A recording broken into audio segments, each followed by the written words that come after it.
Hello friends, welcome to SK Samuel. குழந்தைகளுக்கு வெறும் பிரெட்டை கொடுத்தா சாப்பிட மாட்டாங்க. இந்த மாதிரி பிரெட்டை மசாலா போட்டு செஞ்சு கொடுங்க, ரொம்ப விரும்பி சாப்பிடுவாங்க. அதுக்காக பிரெட் ஸ்லைஸை எடுத்துட்டு அதை வந்து பொடி பொடியாக கட் பண்ணி எடுத்துக்கலாம். உங்களுக்கு எந்த அளவுக்கு பொடி பொடியாக கட் பண்ண முடியுமோ அந்த அளவுக்கு பொடியாக கட் பண்ணி எடுக்கிறப்ப மசாலா வந்து நல்லா பிரெட்டில் இறங்கி டேஸ்ட் வந்து ரொம்ப நல்லாயிருக்கும். ஒரு 6 பிரெட் ஸ்லைஸை இந்த மாதிரி கட் பண்ணி எடுத்துக்கலாம். எல்லாத்தையுமே கட் பண்ணி இந்த அளவுக்கு எடுத்தாச்சு. உங்களுக்கு இன்னும் பொடியாக வேணும்னா பொடியாக கட் பண்ணிக்கங்க, அப்போ டேஸ்ட் நல்லாயிருக்கும். ஒரு கடாயை அடுப்பில் வச்சு ஹீட் பண்ணிவிட்டு ஒரு 2 to 3 ஸ்பூன் அளவுக்கு எண்ணெய் விட்டுக்கலாம். எண்ணெய் காஞ்சதும் நம்ம கட் பண்ணி வச்ச பிரெட்டை அதோட சேர்த்துக்கிட்டு அடுப்பை சிம்மில் வச்சு இது லைட்டாக பொன்னிறமாக வந்து ஃப்ரை பண்ணி எடுத்துக்கலாம்.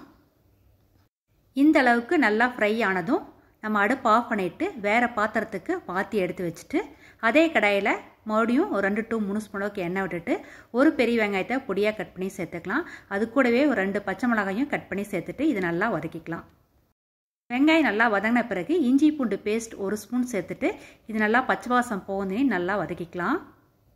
இது கூடவே ஒரு தக்காளியை பொடியாக கட் பண்ணி சேர்த்துக்கிட்டு இதுக்கு தேவையான அளவுக்கு உப்பு சேர்த்துக்கலாம். தக்காளி நல்லா தொக்கு பதத்துக்கு வதங்குதுன்னு நல்லா வதக்கிக்கலாம். இது கூடவே காரத்துக்காக வரமிளகாத்தூள் ஒரு 1/2 டீஸ்பூன் சேர்த்துக்கலாம். மஞ்சள் தூள் ஒரு 1/4 டீஸ்பூன் சேர்த்துக்கிட்டு கரம் மசாலா ஒரு 1/2 ஸ்பூன் சேர்த்துக்கிட்டு இது நல்லா கலந்து விட்டுக்கலாம். இது கூடவே 1 ஸ்பூன் அளவுக்கு டொமேட்டோ சாஸ் சேர்த்துக்கலாம். இது சேர்த்துறப்ப டேஸ்ட் வந்து ரொம்ப நல்லாயிருக்கும். அடுத்தா நம்ம ஃப்ரை பண்ணி வச்ச பிரெட்டையும் இதோட சேர்த்துட்டு அடுப்பை சிம்மில் வச்சுட்டு ஒரு 5 நிமிஷம் நல்லா வதக்கிக்கலாம். கடைசியாக கொத்தமல்லி இலை தூவிட்டு நம்ம அடுப்பு ஆஃப் பண்ணி இறக்குனா சூப்பரான பிரெட் மசாலா ரெடி.